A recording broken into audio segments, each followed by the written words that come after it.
Partido Libertação Popular PLP prepara ao máximo o de hakat da eleição parlamentar tinang rihunrua no recintolo. Sexta-feira, Lorontolo, fulan fevereiro, tinang rihunrua no recintolo, Partido Libertação Popular PLP. Hasoro malu o presidente da República, José Ramos Horta, e o Palácio Presidencial Itara Clarang, onde foi opinião para a realização da eleição parlamentar tinang rihunrua no recintolo.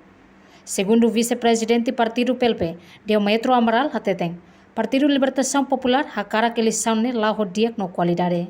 Eleição tinane precisa requer a preparação sira durante ne, onde demonstra liderança sira rotunia inteligência gestão do processo de eleição.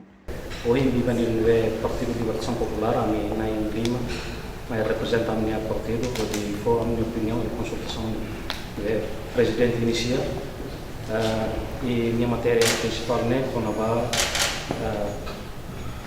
presidente minha decisão para declarar a eleição geral de e até sei declarar. O Partido Libertação Popular, a minha opinião,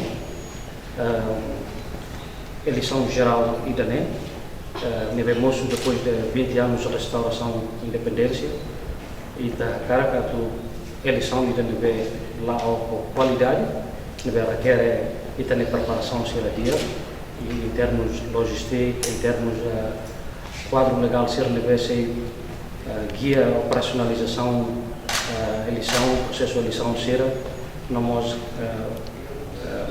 recursos humanos deve operacionalizar sistema ser deve depois o andamento da eleição geral deve ser claro. Entretanto, com a coligação Partido e Eleição ne, Deometro Diham, Partido de Libertação Popular se em Congresso Mac decidi. Reportagem Celeste de Jesus, Selfiana Kai, Televisão Timor Post.